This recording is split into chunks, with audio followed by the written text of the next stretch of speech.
it. And I thought I would start out in the back of the mill for a quick walkthrough, and then I'd go show you some of the new yarns and stuff that I have that I would have had it off.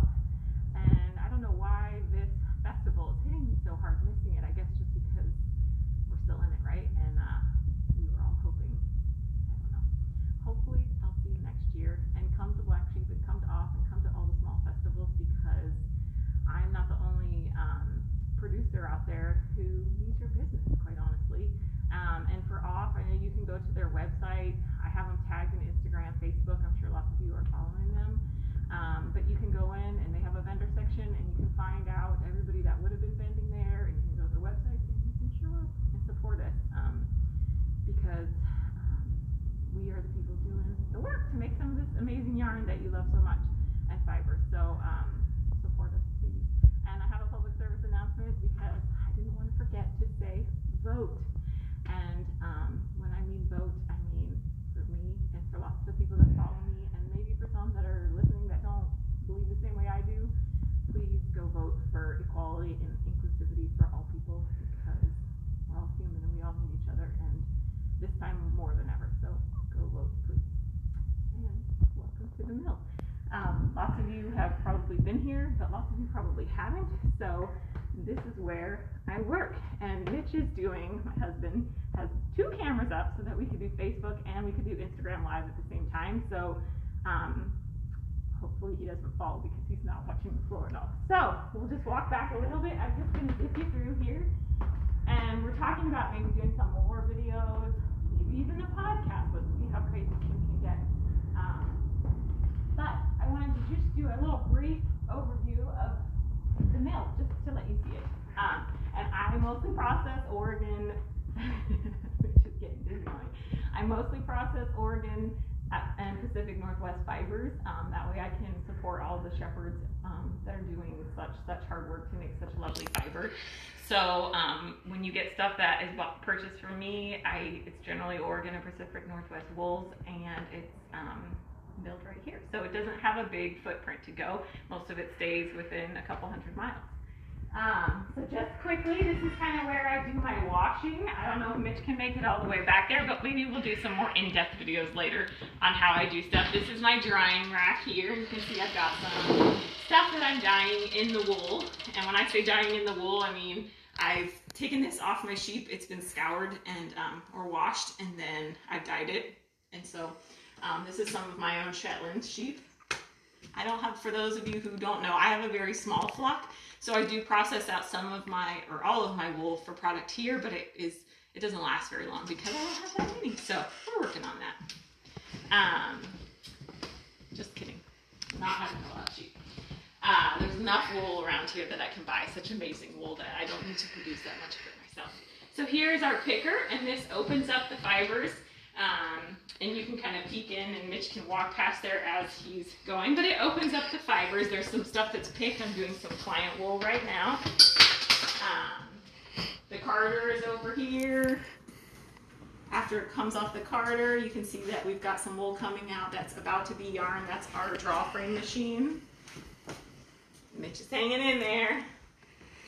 Okay, I'm calming down, guys. I do tours all the time, but for whatever reason, being on this is a whole different ballgame.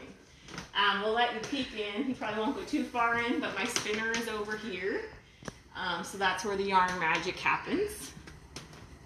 And then just a little bit over to the left, we've got where I do my steaming, and I do put everything into skeins, and it comes off the skein winder, and then it's yarn.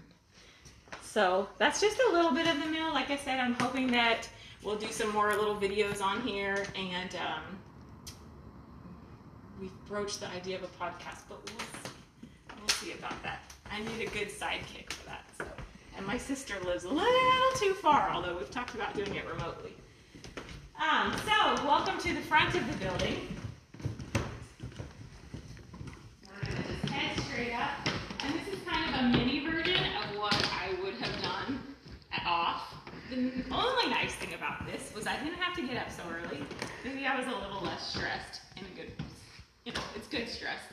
And I had more room. I didn't have to worry about the confines, right? But but it's not the same, and I so dearly miss all of you and the hugs that I would have gotten and the things, seeing the things that you're working on. My friend Elisa and I were just Marco Poloing about so many people seem to be in a slump in creating, and I think for a lot of us, we're so used to being around people that are knitting and making and talking, and what are you working on, and what do you have in your hands, and I think it's kind of hitting a bit without that inspiration. So anyway, miss you all. So here we are in the mill, and I'm just kind of going to walk through some of the yarns and a little bit of the fibers that I have. Almost everything is up online now. I tried hard to get things updated, but if you see something you liked and you can't find it on there, just message me. So this is one of my newer blends. So what I've been doing is keeping everything natural, and I dye up a little bit, and then as people like it or want to order it, I'll dye it to order. That way I'm not, because I have a very hard time dyeing up these naturals. To me, they're not undyed yarn, they're natural yarn, and it's absolutely stunningly gorgeous. And so I leave it that way until somebody wants something else. And the dyes are absolutely gorgeous also, but I just want to make sure I have enough naturals, and I will be having more naturals coming soon. So anyway, this is one of my newest yarns that I've done. This is a Shetland wool and Pygora, so Pygora goat blend. I wish I had a sample of it knit up, but I don't, because I can only knit so much. And as I said, it's not as much these days. So this has an amazing drape to it. The Pygora also lends a little bit of a halo. You know what? I did have a sample and I left it at home. My big sweater that I worked on.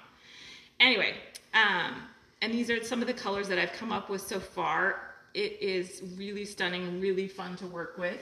And the drape on it is great for shawls. And I did a sweater out of it, and it was absolutely stunning. And very warm. The Pygora adds some extra warmth. It adds some halo, but it still has the characteristics of wool, which I love.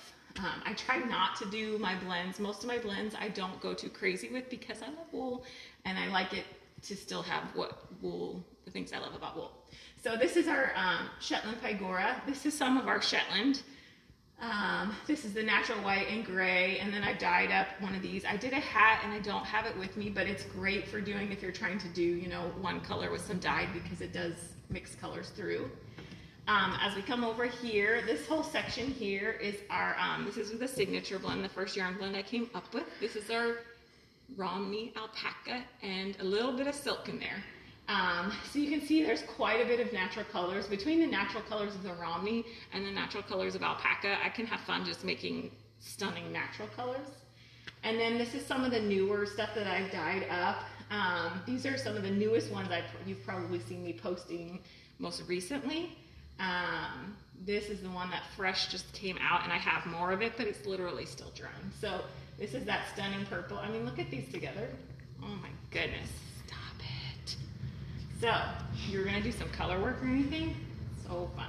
So I do have a lot of fun dyeing. I've been doing more and more dyeing myself because it's hard to take something literally straight from the animal and do the whole process and then not finish it out with colors that I imagine for it. So I don't do a ton of it, but I do it, and I'll do it dyed to order too. So if you see, like I said, if you see there's only 3 of these online, but you love it, just message me and we can work it out.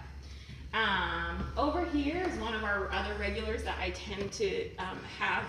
This yarn actually is all coming from one farm right now that's just up north of us. There is another purple color that I forgot to bring because I took the last one, but again, I can dye to order. So these are the natural colors, and this is Jacob wool, and this is some of the dyed stuff I've done.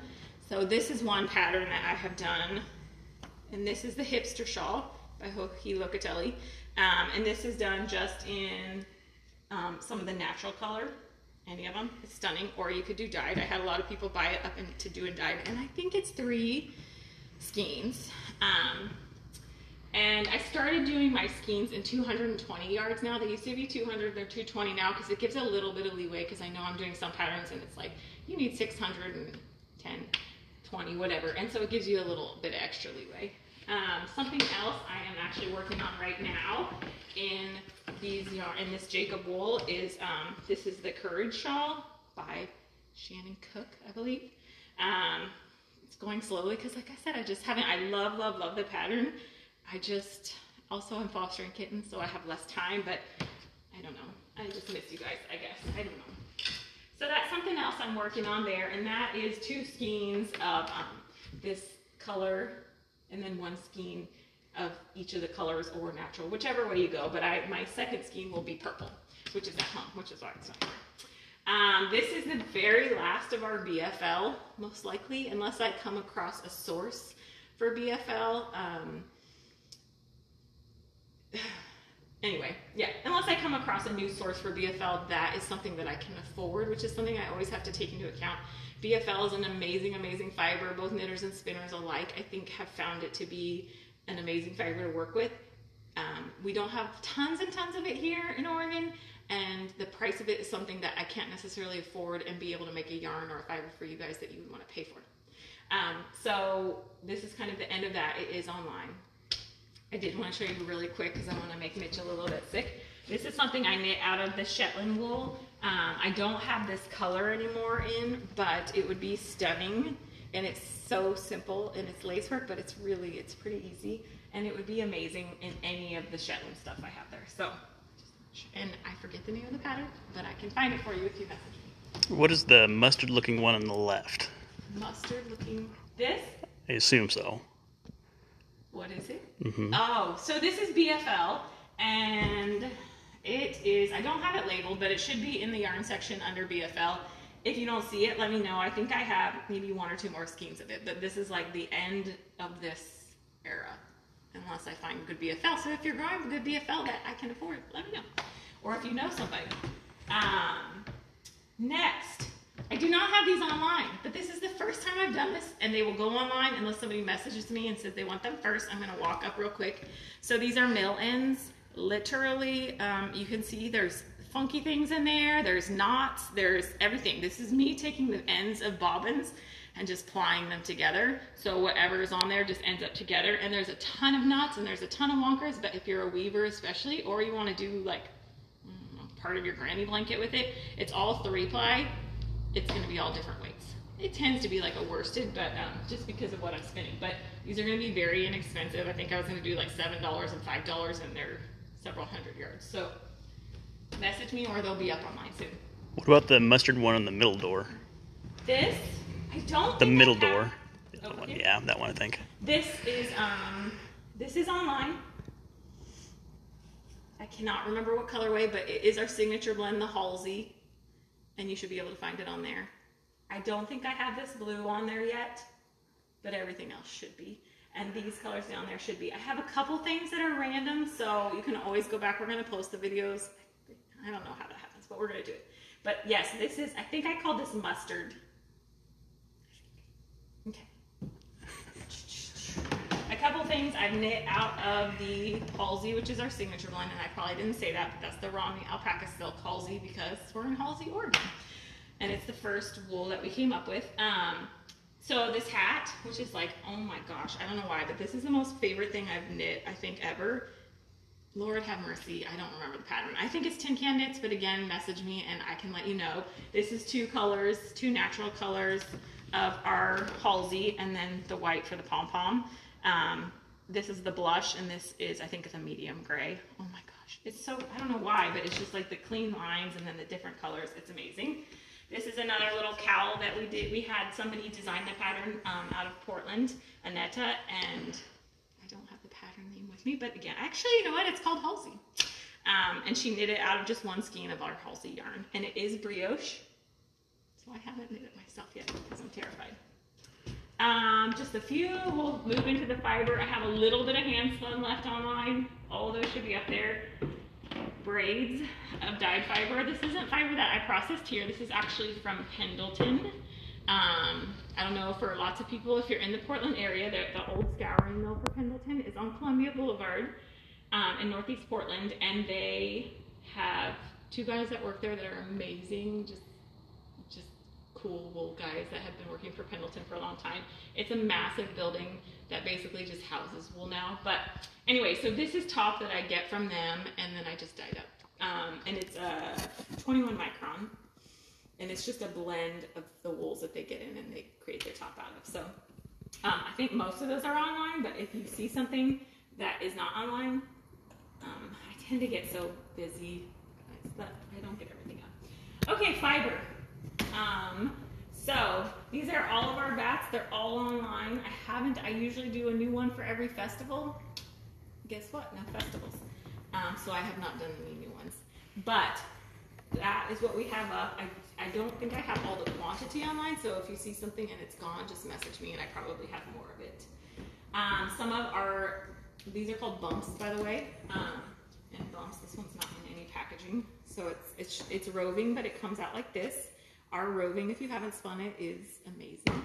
It really is. I mean, I'm partial, obviously, but I have a hard time spinning anything else anymore. So this is a Jacob natural gray.